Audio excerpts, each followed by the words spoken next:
కూటమి ప్రభుత్వం 100 రోజులు సాధించిన విజయాలపై ప్రచారం 26 వరకు వారం రోజుల పాటు కార్యక్రమాలు. ఎవరికి వాళ్ళు నేటి నుంచి మంచి ప్రభుత్వం ఈ స్లోగన్ అది కొద్దిగా చాలామందిలో ట్రోల్స్కి గురవడానికి ఎవరికాలు మంచిని చెప్పుకుంటారా అన్నది వస్తున్న ట్రోల్స్. అంటే జార్జ్ బెర్నార్డ్ షా అన్నాడంట, నన్ను నేను పొగుడుకోగలిగినప్పుడు వేరే వాళ్ళని శ్రమ పెట్టడం నాకు అంతగా ఇష్టం ఉండదు అని. కాబట్టి అదొక పద్ధతి. రెండవదేమో మైండ్ మేనేజ్మెంట్లో కూడా ముందుగా positive talk, positive input, positive brain. మూడోది ఓకే పొలిటికల్ ప్రమోషన్ అనండి, గుడ్ విల్. అదే ఏ ప్రభుత్వం అయినా 100 రోజులు అయింది లేదా ఏడాది అయింది అని చేసుకోవటం సహజమే కదా. అందులో చాలా అసాధారణమైన పోటీలు, ఉత్కంఠలు, యుద్ధంలో గెలిచారు కాబట్టి అది చేసుకోవడంలో పెద్ద ఆశ్చర్యం లేదు. అందులో ఒకరికి 2 హీరోలు ఉన్నారు, ఇవన్నీ ఉన్నాయి. బట్ మీరు అన్నట్టు ప్రజల నుంచి అభిప్రాయం రావాలి. ఆ మొదట్లో ఇప్పుడు ఉదాహరణకు నిన్నే పవన్ కళ్యాణ్ 100 రోజుల సమావేశంలో చెప్పారు కదా, ఏది ల్యాండ్ టైటిల్ యాక్ట్ రద్దు చేశారు, ఇంకోటి చేశారు, ఒక 2-3 పనులు చేశారు అని. కాకపోతే సూపర్ 6 అన్నారు కదా, ఇంకా సూపర్ 6లో మిగిలినటువంటి వాటి కోసం 1, 2, 3 వరకు వేశారు, 4, 5, 6 ఏంటి అని ఎదురు చూస్తున్న పరిస్థితి ఒకటి ఉంది. వాటి మీద పెద్ద చర్చ, ప్రణాళిక కూడా లేదు.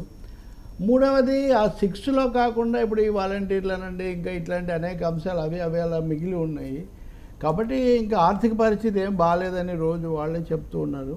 ఈ పరిస్థితుల్లో వీటిని ఎలా చక్కదిద్దుతారని. ఇంకొకటి ఏమో దురదృష్టవశాత్తు మహిళలకు సంబంధించిన అంశంలో అది కొనసాగుతుంది.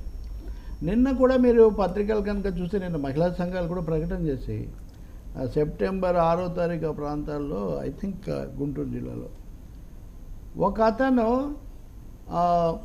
గోదావరి జిల్లాలో అతను ప్రభుత్వ ఉద్యోగిగా ఉండి ప్రైవేట్ హాస్టల్ నడుపుతూ అక్కడ అమ్మాయిల మీద ఏదో చేశారు అని. అంతకుముందు గుడ్లవల్లేరు అవి అయిపోలేదు, ఇంకా ఇండివిజువల్గా జరిగేవి సరే. సో ఇలాంటివి ఈ భద్రతా విషయాల్లో తప్పకుండా గత ప్రభుత్వంలో జత్వాని మీద జరిగిన దాని గురించి న్యాయం చేస్తున్నారు, దానికి పని చేయండి.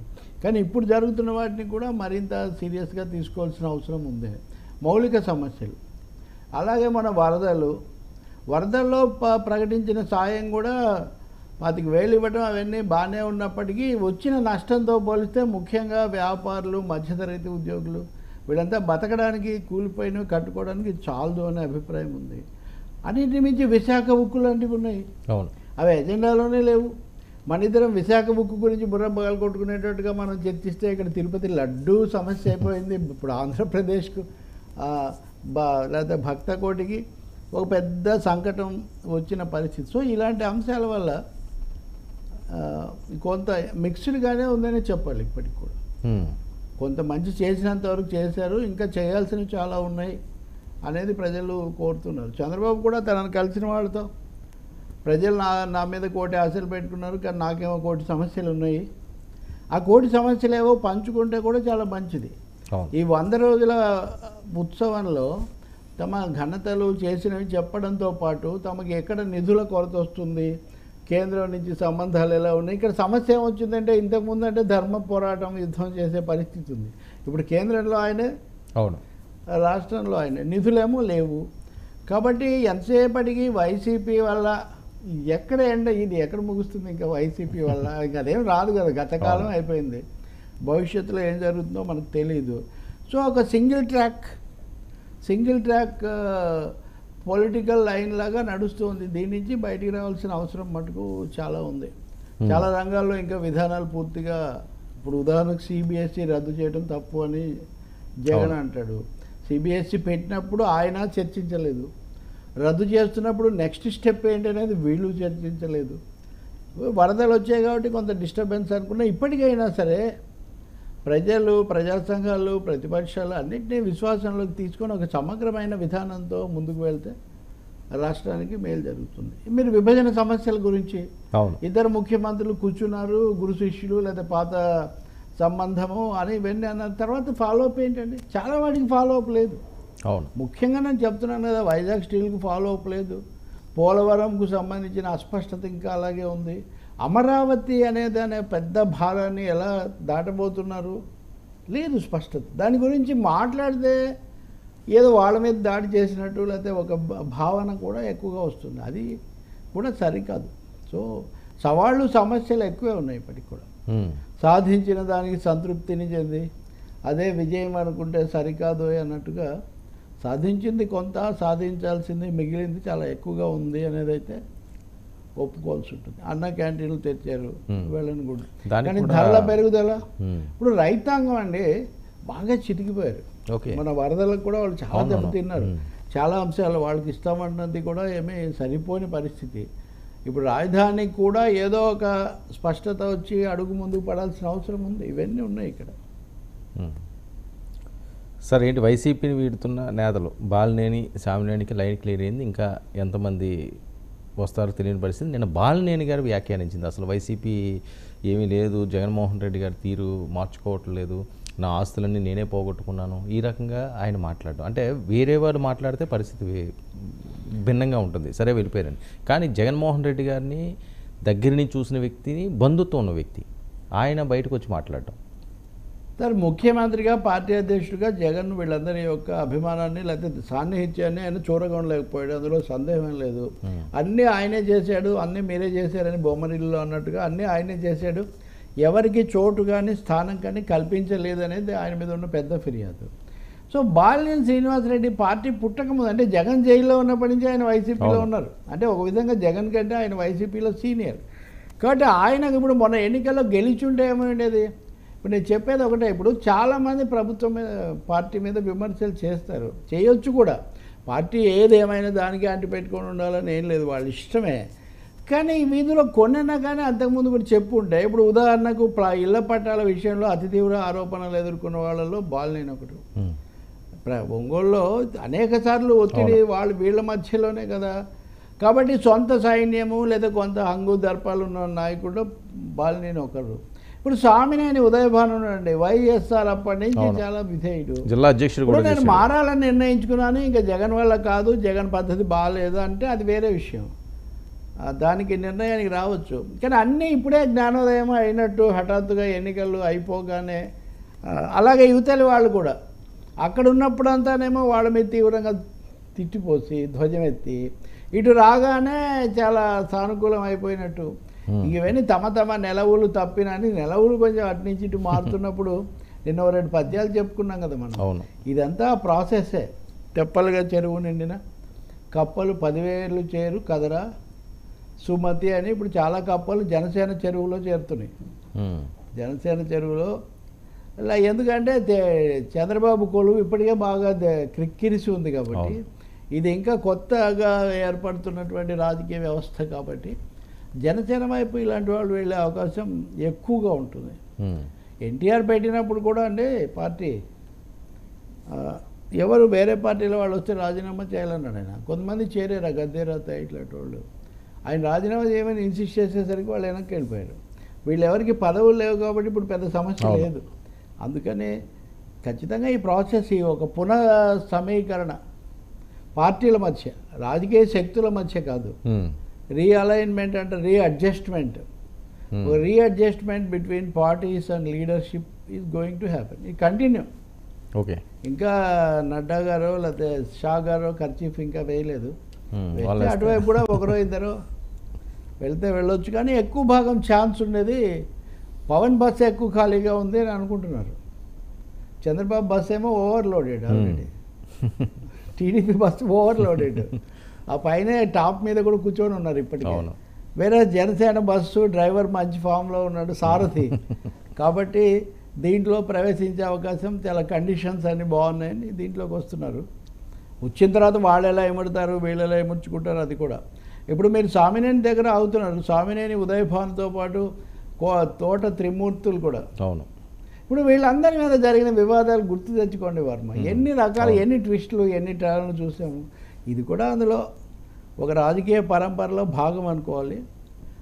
బట్ పవన్ కళ్యాణ్ ఏమి డిజిట్స్ సెట్ చేస్తాడు, వీళ్లకు ఎలాంటి పద్ధతులు పెడతారు, అలాగే గతంలో ఉన్న కొత్త నీరు పాత నీరు అన్నట్టుగా గతంలో ఉన్న వాళ్ళకు వీళ్లకు మధ్యలో ఈక్వేషన్ ఏ విధంగా చూస్తారు. ఇప్పటివరకు ఎక్కువగా కాపు సామాజిక వర్గం, కాపు పెద్దలు, లేకపోతే ఆయన హరిరామ జోగయ్య, ఈ మధ్య మాట్లాడలేదండి, మనకు టాపిక్లు ఇవ్వట్లేదు. జోగయ్య లాంటి వాళ్ళు ఆయనకు ఎక్కువ అండగా ఉన్నారు. పద్ధతి గారు కూడా ఏం మాట్లాడలేదు. ఆయన ఇంకా ఎత్తేసారు కదా పేరు మార్చుకొని ఇదంతా. కాబట్టి ఈ పరిస్థితుల్లో సామాజిక సోషల్ ఈక్వేషన్ కూడా జనసేనలో మారుతుంది. పాలిటిక్స్లో మారడం కాదు ఇక్కడ, జనసేనలో సోషల్ ఈక్వేషన్ను, అలాగే పవర్ ఈక్వేషన్ ఎందుకు, గెలిచిన ఓడినా బాలినేని శ్రీనివాసరెడ్డి అంటే ఆయనకు ఉండేది ఆయనకు ఒకటి ఉంటుంది, లేదు ఇంకో ఉదయభాన్ ఎప్పటి నుంచో ఉన్నాడు ఆయన, అంటే వీళ్ళంతా లీడర్స్ విత్ బ్యాగేజ్. సో ఈ new entrance with old baggage వీళ్ళు ప్రవేశించినప్పుడు ఈ జన సైనికులు ఓ మై గాడ్, ఓజీ అంటే ఒరిజినల్ గూండా కాకుండా ఓ మై గాడ్ అనుకుంటూ ఇటువైపే ఉండే చూస్తున్న వాళ్ళు ఏమో ఎట్లా ఉంటారు, అది మనం చూడాలి. సార్ చాలా కీలకమైన ఒక అంశం, సర్వత్రా అందరిలో నిలుగుతున్న అంశాలు రెగ్యులర్గా ప్రత్యర్థులుగా ఉన్నప్పుడు ఒకరికొకరు చేసుకున్న విమర్శలు, ఆరోపణలు అసలు మనం వినడానికే ఒక్కొక్కసారి చాలా జిగుప్సాకరంగా ఉంటుంది, చాలా ఇబ్బందికరంగా ఉంటుంది. ఏంటి ఇంత రోడ్డును పడి ప్రజానాయకులు అయ్యి ఉండి ఒక స్ట్రేచర్ ఉన్న వాళ్ళు ఈ రకంగా మాట్లాడతారని, లేదు అదే వాళ్ళు అంత కత్తులు పెట్టుకుంటే నడుక్కోవడానికి సిద్ధపడిన వాళ్ళు ఒక్కసారిగా పార్టీ మారేసరికి గతంలో వీళ్ళు చేసిన విమర్శలు అన్నీ మారిపోయి పునీతులు అయిపోతారా పార్టీ మారినంత మాత్రాన? పునీతులు అయిపోరు, నవనీతులు అయిపోరు. వాళ్ళ దగ్గర 3-4 మాస్కులు రెడీగా ఉంటాయి. ఓకే, ఆ మాస్క్ కాస్త మార్చేసి మళ్ళీ ఈ మాస్క్ తగిలిస్తారు అంతే. ఈ మాస్క్ తగిలించగానే ఇంకోటి, అప్పుడు ఉన్న పార్టీలో ఉన్నాను కాబట్టి పార్టీ అభిప్రాయం చెప్పాను, నాది కాదు అంటారు. సింపుల్. అది మనం చర్చలకు వచ్చే వాళ్ళలో కనీసం 5-6 మంది అలాంటి వాళ్ళు ఉన్నారు. ఒక ఆయన ఉన్నాడు, చంద్రబాబు నాయుడే అభినవ్ అంబేద్కర్ అని చెప్పాడు, తర్వాత వైసీపీలోకి వెళ్ళాడు. అసలు జగన్మోహన్ రెడ్డి తప్ప ఇంకెవరు అంబేద్కర్ అంటే ఆయనే అన్నారు. ఇప్పుడు మళ్ళీ ఈయన అంబేద్కర్ అంటున్నారు. కాబట్టి ఇది ఏంటంటే దీన్ని అంటే వాళ్ళు చెప్తారు, సరే ఏం చేయమంటారు, బలహీన వర్గాలు కింది వాళ్ళకి మాకేం పట్టు ఉండదు. ఏమంటారు తెలుసా అండి, రాజకీయ పార్టీల్లో హంగు దర్పాలు, సంపద, వనరులు ఇవన్నీ ఉండే కొద్దిమంది చక్రం తిప్పుతుంటారు, మిగిలిన వాళ్ళు ఎక్కడో చోట ఆశ్రయం పొందాలి. ఎవరుంటే వాళ్ళు మా దాకా పెద్ద మేత కూడా మా దాకా ఏం రాదు, నేతలు వేరు, మేతలు కూడా వాళ్ళకే ఉంటాయి. ఓకే, మేమేంటంటే వెనక కూతలు కూసుకుంటూ తిరుగుతూ ఉండాలి, అంటే ఒక విధంగా బలపరుచుకుంటూ తిరగాలి తప్ప ఇంకోటి కాదు అని అంటారనమాట. బాలినేని లాంటి వాళ్ళు ఒక టైపు, ఎలా జరుగుతుంది చూడాలి. పవన్ కళ్యాణ్ తీసుకునే నిర్ణయం మీద అది ఆధారపడి ఉంటుంది. చాలాసార్లు పార్టీలు ఏం చేస్తాయంటే బలమైన కొంతమంది నాయకులను తీసుకున్నప్పుడు తర్వాత వాళ్ళకి ఇచ్చే స్థానం వాటిలో తేడా ఉంటుంది. అది కూడా అంటే మీరు వచ్చారు కాబట్టి మేము రమ్మన్నాము, మీరు అదే స్థాయిలో ఇక్కడ ఆశిస్తే మేము, నాతో ఒకసారి రామకృష్ణ ఆశ్రమం ఆయన చెప్పాడు, ఆ స్వామి గారు ఇప్పుడు లేరు, ఏమని చాలామంది వస్తారండి మా ఆశ్రమానికి, సార్ నేను ఫైనాన్స్ సెక్రటరీ చేశాను, నేను సోషల్ వెల్ఫేర్ చేశాను, ఇంకోటి చేశాను, మీ దగ్గర సేవ చేస్తానంటాడు. ఆ ముందుదంతా అంతసేపు చెప్పడం ఎందుకంటే ఇక్కడికి వస్తే నాకు ఆ విధంగా మీరు ఏదో తగిన విధంగా అయ్యా మీరు మా దగ్గరికి వస్తే నేను జనానికి సేవ, మానవ సేవ, మాధవ సేవ అని నేను ఏదైనా చేయగలను, కానీ మీరు అంతకుముందు చీఫ్ సెక్రటరీ, జాయింట్ సెక్రటరీ లేకపోతే ఇవన్నీ చేశారంటే ఆ స్థాయిలో నేను ఎక్కడ ఇప్పిస్తాను అని నేను అనుకుంటాను అని చెప్తుంటారు. సో వీళ్ళు కూడా అక్కడ చక్రం తిప్పాం కాబట్టి వైసీపీలోకి అలా వెళ్ళి భంగపడిన వాళ్ళు చాలామంది ఉన్నారు. అవును, చంద్రబాబు దగ్గర చేసినట్టే జగన్ దగ్గర చేయొచ్చని అక్కడ జరగలేదు. ఇప్పుడు మళ్ళీ వస్తున్నారు. ఇంక ఇదొక పునరపి జననపి మరణం లాగా ఇది జరుగుతూ ఉంటుంది అంతే. సార్ ఇంకా చాలామంది గయారాం మాట విన్నాం కదా మనం. సార్ చాలామంది ఇంక వీడే పరిస్థితి అయితే ఉందా పార్టీలో? అంటే వీళ్ళు తలుపులు ఎంతవరకు తెరుస్తారు, ఎంతమంది స్కోప్ ఇస్తారు, ఎన్ని కుర్చీలు వేసి పెట్టారు, దాని మీద ఆధారపడి ఉంటుంది. వెంటపడే వాళ్ళు కూడా ఉంటారు. డెఫినెట్గా ఒక 3వ వంతో లేకపోతే 4వ వంతో వస్తే మనం ఆశ్చర్యపోవాల్సిన అవసరం, 1/3 అలా అవసరం కూడా వాళ్ళకు 5 ఏళ్ల పాటు తట్టుకోవాలి. అవును, బలమైన పార్టీ. రెండవది జగన్ స్వభావరీత్యా డబ్బు ఏదో విపరీతంగా ఖర్చు పెట్టి పార్టీని నిలబెట్టాలి అనే టైప్ కాదు. ఆయన చాలా ఆర్థిక వనరులు పైసలు తీయడం అనేది చాలా ఆచితూచే తీస్తాడు ఆయన, వ్యాపారంలో అయినా ఇక్కడైనా కానీ. కాబట్టి అధికారంలో ఉన్నప్పుడే అట్లా అంతంతా ఉంటాయి. ఇప్పుడు అధికారం లేనప్పుడు మళ్ళీ పక్కా క్యాలిక్యులేటెడ్ పాలిటీషియన్ కదా, ఏదో మా ఎలక్షన్ టైం ముందు ఏదో చేయటం, అది కూడా చేయాలనుకున్న వాటికి చేయటం తప్ప ఊరికనే చేయటము అది ఉండదు. ఎవరు వీళ్ళని నిలబెట్టాలి. ఇప్పుడు ఒక పార్టీ అధికారంలో ఉందనుకోండి, ఏదో ఒక పథకం పేరుతోనో ఇంకో పేరుతోనో ముఖ్యమంత్రి వస్తున్నాడు, 4 కార్యక్రమాలు జరుగుతుంటే దాంట్లో ఇవన్నీ రాస్తుంటారు ఎవరైనా. అవును. మీకు అధికారం లేనప్పుడు ఒక్కసారిగా మీకు ట్యాంకుకు మీకు లింక్ తెగిపోతుంది. మీరు వేరే చోటు నుంచి నీళ్లు మోసుకొచ్చుకోవాలి, మీరు ట్యాంకులు మాట్లాడుకోవాలి, ఇవన్నీ మెయిన్ ట్యాంక్ కట్ అయిపోతుంది. అధికారం అనేది మెయిన్ ట్యాంక్ ఎవరికైనా. ఆ ట్యాంక్ సప్లై లేదనుకోండి, ఇంకా మీరు ఎన్ని తెచ్చుకుంటారు? అది సమస్య. కాబట్టి వీళ్ళు అటు పోతున్నారు, ఇంకా కొంతమంది పోతారు. మనం ఇది అనగానే ఇప్పుడు బాలినేనే ఉన్నారు. నేను బాలినేని ఒక ముఖ్యమైన మాట అన్నాను, మీకు తప్పకుండా చెప్పాను. ఏమని అంటే, మీరేమన్నా అడిగారా? అది నేనేం కండిషన్స్ పెట్టలేదు, కానీ ఒకటైతే చెప్పాను, కూటమి అధికారంలో ఉంది కాబట్టి తెలుగుదేశం వాళ్ళకి ఏ విధమైన గౌరవం ఇస్తున్నారో జనసేన నాయకులుగా మాకు కూడా ఆ గౌరవం ఇస్తే చాలు అని నేను ఒక మాట చెప్పానండి అని. ఇది ఒక మాట, చిన్న మాట కాదు, చాలా పెద్ద మాట ఇది. ఆ మాట ఇంతవరకు ఎవరు అనంది. ఈయన ఎందుకు అన్నాడు అంటే, ఆయన అనుభవాన్ని బట్టి, ఆయనకున్న స్థానబలిని బట్టి ఆయన అన్నాడు అనమాట. అంటే జనసేన వాళ్ళు స్థానికంగా, ఇప్పుడు ఉదాహరణకు మీరు వీడియోలో అప్పుడప్పుడు చూపించినట్టు ఆ ఫ్లెక్సీ చింపారనో ఇంకోటి వేసారనో కింద కొట్టుకుంటున్న పరిస్థితి నుంచి ఇప్పుడు కొంచెం బలమైన నాయకులు, కొంచెం వాయిస్ ఉన్న నాయకులు జనసేనలోకి వచ్చి కొంత డిమాండ్ చేసే ఒక పరిస్థితి వస్తుంది. ఇది నామినేటెడ్ పోస్టుల ప్రకటన భర్తీ అయిపోయిన తర్వాత ఇంకా పెరుగుతుంది. ఓకే, నామినేటెడ్ పోస్టులో ఏ మేరకు న్యాయం జరుగుతుంది, ఏ మేరకు లేదు. పవన్ కళ్యాణ్ చంద్రబాబుతో సర్దుకోవచ్చు, ఇది ఎన్టీఆర్ ఏఎన్ఆర్ కలిసి సిగరెట్ తాగొచ్చు. అవును. కానీ కింద వాళ్ళ అభిమానులకు వాళ్ళకు వచ్చేసరికి అక్కడ ఇదిగా ఉంటుంది. సో ఇదంతా చూడాలి. ఇదంతా ఏమీ జరగాలని నేను కోరుకోవట్లేదు. ఒక scenario, political scenario, Balineni, Samineni Udayabhanu, తోట త్రిమూర్తులు, ఇంకా కొన్ని పేర్లు ఉన్నాయి కదా, మేయర్లు, వాళ్ళు వీళ్ళు ఇంకా ఉన్నాయి, ఒక 5-6 పేర్లు ఉన్నాయి. ఇలాంటి వాళ్ళందరూ రావడం ద్వారా దాని కాంపోజిషన్ పొందిక మారుతుంది. కిలార్ రోషే ఇప్పటికే ఆల్రెడీ ఆయన వచ్చేస్తున్నాడు. వీళ్ళందరూ కొంచెం నిలదొక్కున్న వాళ్ళు కదా, నాటి ఔత్సాహికులో లేకపోతే నూతన నాయకులో కాదు. కాబట్టి వాళ్ళు తప్పకుండా ఇప్పుడు అలాగే మీకు సీఎం రమేష్, బీజేపీలో ఎవరో ఒక విహెచ్పి ఆర్ఎస్ఎస్ భక్తుడు ఎవరో అవ్వడానికి ఒక సీఎం రమేష్, ఒక సుజనా చౌదరి నాయకులు అవ్వడానికి తేడా ఉంటుంది. అవును సార్. మరొక అంశం, జిల్లా నేతలతో జగన్మోహన్ రెడ్డి గారు వరుస సమావేశాలు. ఇంక 100 రోజులు అయింది కాబట్టి ఇంక ఫీల్డ్లోకి దిగాలి, లేకపోతే అసమ్మతులను అందరినీ కూడా బుజ్జగించే ప్రయత్నమా? వైసీపీ పొలిటికల్ భవిష్యత్ ఏంటి ఈ సిచ్యువేషన్లో? అంటే అందరం అడిగింది ఏంటి, మీరు ఓడిపోయారు, ఆత్మవిమర్శ చేసుకోవాలి, తప్పులు చెప్పుకోవాలి, ప్రజలను మళ్ళీ విశ్వాసం పొందాలి, ఇదంతా కదా. ఆ పని చేయడానికి జగన్మోహన్ రెడ్డి సిద్ధంగా లేరు. తన హయాంలో బలమైనవేవో ఏ లోపాలు జరిగాయి వాటిని మేము చక్కదిద్దుకుంటాము, మా తప్పులు మేము గుర్తిస్తున్నాము, తప్పులు జరిగి ఉండొచ్చు అనే మాట ఇంతవరకు జగన్ నుంచి వచ్చినా రాలేదు. అవును, రాలేదు. ఎందుకంటే ఆయన అందరినీ ఒక చోట కూర్చోబెట్టి అది వరకు తను ఒక్కడే చెప్పేవాడు. ఎమ్మెల్యేలు, ఎంపీలు, మంత్రులు అందరూ చెప్తే దాదాపు అది మన మీడియాలో చర్చించేవాళ్ళం. ఇప్పుడు ఆయన రాష్ట్ర స్థాయికి వెళ్లకుండా జిల్లా స్థాయికి వెళ్తున్నారు. జిల్లా స్థాయిలో నాయకులతో డీల్ చేసి అక్కడ నిలబడే వాళ్ళు ఎవరు తాలు తప్ప అన్నట్టుగా తాలు ఏంటి అని తేల్చుకునే ఒక ప్రయత్నం ఆయన చేస్తూ ఉన్నారు.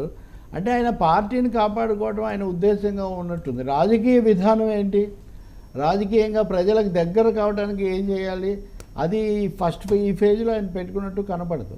ఇంకోటి, ఈ సమావేశాలకు వచ్చేవాళ్ళు ఎవరు, రాని వాళ్ళు ఎవరు, వాళ్ళు ఇక్కడ ఇచ్చే స్పందనలు ఎలా ఉన్నాయన్న దాన్ని బట్టి వాళ్ళ మీద అంచనాలకు రావడం, అది కూడా ఒకటి చేస్తూ ఉన్నారు. మూడోది టైంపాస్ కూడా, కాలం కొంత గడపడానికి కూడా ఇది ఒక అంశంగా తీసుకున్నారు. బహుశా నాకు తెలిసి ఇటువంటివి చేసి కొంచెం నూతన సంవత్సరంలోనో లేదా కొంచెం ఇంకో నెల అలా గడిచాకో ఏదైనా పిలిపివచ్చు. అప్పుడు ఒక్కసారిగా ప్రజలకు సంబంధించి ఏదో తీసుకుంటున్నట్టు ఈ అంశం మీద మేము ప్రజల్లోకి పోతామని దానికి వీళ్ళని సిద్ధం చేసే పని కూడా ఉండొచ్చు. కానీ ఇవి అంత ఉత్సాహంగా జరుగుతున్నాయనేది ప్రశ్నే.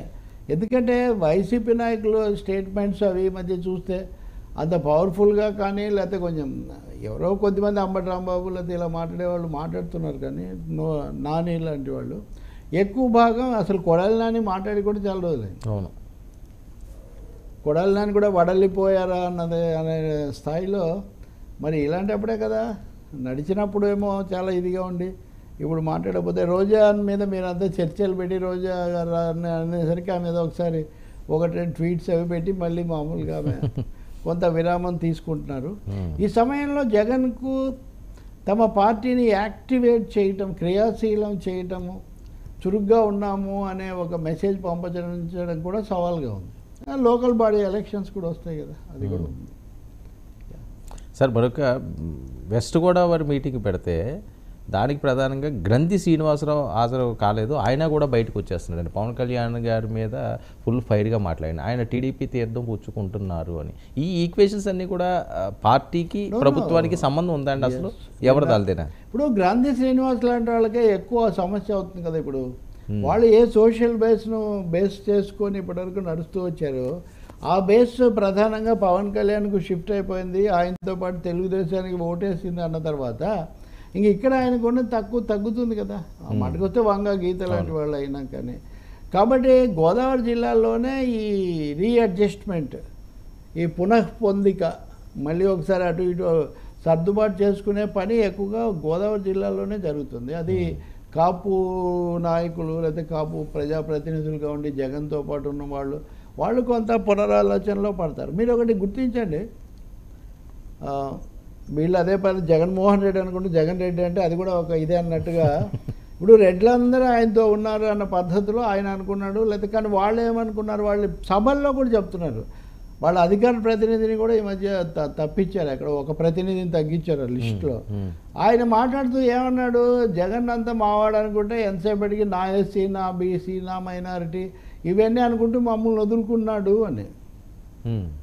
ఇప్పుడు ఆ లిస్టులో ఆయన అందుకే పెట్టలేదేమో నాకు తెలియదు, కానీ మొత్తానికి మనకి చర్చల్లోకి వచ్చి ఆయన అంతే కదా. ఇప్పుడు అలాగే నేను ఇంకోటి కూడా చెప్తాను, నా కులాల గురించి నేను తక్కువ మాట్లాడతానని మీకు బాగా తెలుసు. ఇప్పుడు హైదరాబాద్లో కేజీఎఫ్ పెట్టారు. కేజీఎఫ్లో సత్కారాలు పొందిన వాళ్ళలో కొంతమంది చాలా తీవ్ర భాషలో ఏం మాట్లాడారు, ఎన్నో త్యాగాలు చేసి చంద్రబాబును అధికారంలోకి తీసుకొని వస్తే ఆయన తగినంతగా శ్రద్ధ పెట్టట్లేదు, అవతల వాళ్ళ మీద తీసుకోవాల్సిన కఠిన చర్యలు అవి తీసుకోవడం లేదు, ఇదైతే నేను ఇక్కడ చెప్తున్నాను ఒకటిద్దరు అక్కడ మాట్లాడారు. అంటే ఈ 3 సామాజిక తరగతులకు చెందిన వాళ్ళ నాయకుల మీద ఏదో ఒక విధమైన అసంతృప్తి, గెలిచిన అసాధారణ విజయం సాధించిన తెలుగుదేశంకు చంద్రబాబుకు అనుయాయులుగా ఉండే వాళ్ళు ఇలా మాట్లాడుతుంటే, ఇంకా ఓడిపోయిన గ్రంథి శ్రీనివాసో లేకపోతే జగన్మోహన్ రెడ్డి ఆయన ఎప్పుడూ ఎవరితో సమయం ఇచ్చి మాట్లాడినట్టు నేను ఎక్కడ వినలేదు. ఉదాహరణకు నేను దగ్గరగా ఉన్నాను, నేను మాట్లాడానని గట్టిగా చెప్పే నాయకుడు అక్కడ కనబడలేదు. చాలా సీనియర్లు వాళ్ళతో రకరకాల కలిసినామంటే ఎక్కడైనా అయినప్పుడో లేకపోతే మనం ఇలా చర్చలు చేసినప్పుడు ఇంటర్వ్యూలకు వెళ్ళినప్పుడు అదంతా ఒక బ్రహ్మపదంలో వాళ్ళు సపోర్ట్ చేసుకోవడమే తప్ప ఎవరు చెప్పారు ఎవరు చూసారు ఎవరికి అంతే కదా. సో అందుకనే కదా ఆయన అంత అందుబాటులో లేనందువల్ల ఏమైందంటే ఇప్పటికైనా తెలుసుకుంటే చాలా మంచిది. ఆయన గురించి ఎవరు ఏం చెప్పినా నమ్మే పరిస్థితి వచ్చేసింది. అవును, ఇప్పుడు నేనేంటో అప్పుడప్పుడు కనబడి మాట్లాడి ఉంటే కదా మీరు ఒక ఐడియా, లేకపోతే ఆయన ఇలా అలా ఆయన అసలు అవునేమో ఆయన పొద్దున్న లేచి ఇప్పుడు ఇది ఏదో చెప్తుంటారు కదా, దీని బదులు ఇది చేస్తారు లేకపోతే ఇట్లాంటివి. ఇంకా ఎల్వి సుబ్రహ్మణ్యం లాంటి వాళ్ళు ఎప్పుడు పబ్జీ అని ఇట్లాంటివి కొన్ని చెప్తూ ఉంటారు. సో కొన్ని ఇమేజెస్ ఆయన తన ఏంటో తను ప్రజలకు దగ్గర చెప్పకపోవడం వల్ల ఆయన అంటే ఫలానా అనే ఒక ఇమేజ్ సృష్టించబడిన ఇమేజ్కి ఆయన బందీ అయిపోయాడు. ఇంకా అవును, ఇలా అంటే కూడా కొంతమందికి జరగదు. మీరు ఇంకా సాఫ్ట్ హార్డ్ ఇందులో ఏం లేదు. పబ్లిక్ లైఫ్లో ఉన్న వాళ్ళు ఎవరైనా తమ ఏంటో తమ ఆలోచనలు ఏంటో తమ ఆచరణ అలాగే తమ వ్యక్తిగతమైన పద్ధతులు ఒక మేరకు ఎలా ఉంటాయో చెప్పలేకపోయాడు. అందుకని ఈ నాయకులు ఎవ్వరికి కూడా మాట ఎన్టీఆర్ గురించి ఉదాహరణ చెప్తానండి. నాగా జనార్దన్ రెడ్డి ఒకసారి చెప్పారు, ఆయనకు టికెట్ రాలేదు, ఆయన ఇండిపెండెంట్గా పోటీ చేసి గెలిచాడు, పెద్ద బాగా ఫైర్ బ్రాండ్గా ఉంటాడు కదా. ఒకరోజు తెల్లవారుజామునే 4:30కి ఎన్టీఆర్ ఫోన్ చేశాడు, 4:30కు డాక్టర్. అప్పుడే ఆయన ఏదో డెలివరీ చేసి వచ్చి కూర్చున్నాడట. నాగమ్మ వచ్చేసేయండి మీరు టిఫిన్ చేద్దామని. ఏం లేదు దానికి ముందు వెనక ఏం లేదు. అంటే వెళ్ళగానే అంతే, ఇంకా అందరితో అంతకుముందు ఆయన దూరం కావటము, ఇండిపెండెంట్గా వేయటము అన్నీ సమాప్తం. మళ్ళీ పార్టీలో ఇముడ్చుకోవటం. ఇట్లాంటి ఉదాహరణ ఒక్కటి కూడా వినలేదండి జగన్ దగ్గర. నాకు సన్నిహితులైన వాళ్ళు చాలామంది అక్కడ దూరమైన కథలు అయితే చాలా విన్నాను. కానీ సో జనాన్ని దూరం చేసుకోవడంలో జగన్ పాత్ర చాలా ఎక్కువగా ఉంది. నాయకులను కూడా మరి అటువంటి అప్పుడు ఇంకా అధికారం కూడా ఘోరంగా దెబ్బతిన్నాక వాళ్ళు ఇంకా దూరం అవుతారు కదా. అవును. పోనీ ఇప్పుడన్నా స్పెషల్ మెజర్స్ తీసుకుంటున్నారు అంటే జిల్లా వాళ్ళనే కూర్చోబెట్టి, ఇప్పుడు సలహాదారులు కూడా లేరు. కాబట్టి అందుకే నిన్న ఒక విధమైన అయోమయం, ఒక విధమైనటువంటి స్తబ్దత, సందేహాలు వైసీపీని ఆవరించాయి. సందేహమేం లేదు. సరే, అయితే ప్రజల కోసం పనిచేస్తే అన్నీ పోతాయి. ఇప్పుడు ధరలు తగ్గించండి, వాలంటీర్ల కోసం వచ్చారండి ఇంతవరకు. వాలంటీర్లు నా మానస పుత్రిక నేనే కనిపెట్టాను అని చెప్పే జగన్మోహన్ రెడ్డి 3 నెలల నుంచి వాలంటీర్లకు ఒక విధమైన అనిశ్చితిలో ఉంటే వాళ్ళ గురించి ఎందుకు మాట్లాడలేదు? మాట వరుసకు నేను చెప్తాను. అది తెచ్చిన చాలా పథకాలు వీటికి సంబంధించి ఎందుకు చేయలేదు? కాబట్టి కార్యాచరణలోకి దిగితే సగం సమస్యలు పరిష్కారం అవుతాయి. ఎవరు చేసినా అదే కదా అల్టిమేట్గా. సార్, అంటే కాపు సామాజిక వర్గం చాలా బలమైన సామాజిక వర్గం, రాజ్యాధికారం వీళ్ళు ఎప్పటి నుంచో కల. సో ఈ ఎన్నికల దగ్గర నుంచి కాపు ఓటు ఆల్మోస్ట్ ఇంకా పవన్ కళ్యాణ్ గారి వైపు షిఫ్ట్ అయినట్టేనా ఇంకా పర్మనెంట్గానే? అందుకనే ఈ వంగా గీత అవనివ్వండి, మీరు చెప్పిన గ్రంథ శ్రీనివాస అవనివ్వండి, ఈ కాపు సామాజిక వర్గంలో పవన్ కళ్యాణ్ వరకు అయితే వేరే విషయం. పవన్ కళ్యాణ్ ప్లస్ చంద్రబాబు వైపు షిఫ్ట్ అయింది ఇప్పుడు. ఓకే. అందువల్ల చంద్రబాబు కదా ముఖ్యమంత్రి. అంతే. ఇప్పుడు దీంట్లో ఇండిపెండెంట్ బేస్గా పవన్ కళ్యాణ్ మలుచుకోవడము, నిలుపుకోవడం ఇక్కడ సవాలు. అది పవన్కు ఉన్న సవాలు. That is in between TDP and Janasena.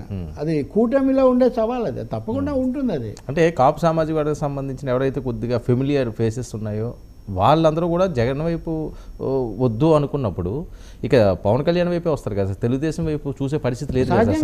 రావాల్సి ఉంటుంది. వాళ్ళు రావాలి అంటే పవన్ కళ్యాణ్ ఇండిపెండెంట్గా లీడ్ చేస్తాడు, మనల్ని ఇండిపెండెంట్గా నిలబెడతాడు అనే ఒక భరోసా ఆయన ఇవ్వాలి కదా. ఓకే. ఇప్పుడు తెలుగుదేశం ప్రధానంగా ఉండి వాళ్ళు టికెట్లు ఇచ్చి లేదా వాళ్ళు ఇదే ఉన్నప్పుడు సమభాగస్వామిగా అయినా కనీసం ఉండాలి కదా. మొన్న అంటే జగన్ ఓడించడమే ఏకైక లక్ష్యం కాబట్టి నేను పరిమితం చేసుకున్నాను అన్నారు. 20 సీట్లు 21 తీసుకున్నారు, గెలిచారు, గొప్ప విషయమే. కానీ మీరు 20 సీట్లకే మళ్ళీ రేపు 21 పోయి 25 అవుతాయి. ఇప్పుడు కమ్యూనిస్టులు 14 సీట్లు 15 సీట్లు ఒకసారి ఇట్లా తీసుకొని వాళ్ళు పోటీ చేస్తుండేవాళ్ళు. ఇక్కడ రాజ్యాధికారమే మాకు రావాలని మీరు కాపుల గురించి ఇన్నిసార్లు చెప్తున్నప్పుడు ఒక సామాజిక వర్గంగా ఇంతవరకు అధికారంలోకి రాలేదు, అధికారం కావాలి, పవన్ సీఎం పవన్ అని కేకలేస్తున్న ఇది కదా. కాబట్టి దాదాపు సరి సమానమైన లేదా కనీసం బాగా దగ్గరగా ఉండే స్థాయిలో అయినా కానీ ఈయన నిలదొక్కుంటాడా, అలాంటి భరోసా కలిగిస్తారా అనేది ఇక్కడ సమస్య. అది ఆయన కలిగిస్తే ఇంకా ఎక్కువ మంది వేగంగా వస్తారు. ఓకే. లేదు ఈయన ఎప్పుడు చంద్రబాబుకు అనుబంధంగా ఉప హోదాలోనే ఆయన ఎప్పుడు ఉంటారు. ఉప ముఖ్యమంత్రి ఓకే, కానీ రాజకీయ విధానంలో భవిష్యత్ వ్యూహరచనలో ఇలాగే ఉంటారు అనుకుంటే వాళ్ళు రారు. ఎందుకు చంద్రబాబు గారు పడనయ్యరని. ఓకే. ఇది సమస్య. ఓకే సార్, అంటే ఇవన్నీ రాజకీయ వ్యూహాలకు సంబంధించిన సూటిగా ఒక మాట అని ఆయన అట్లా చెప్పడం చాలా సులభం. నేను అలా చెప్పదలుచుకోలేదు. ఈ విధంగా పవన్ సంతృప్తి భరోసా కల్పిస్తే వస్తారు.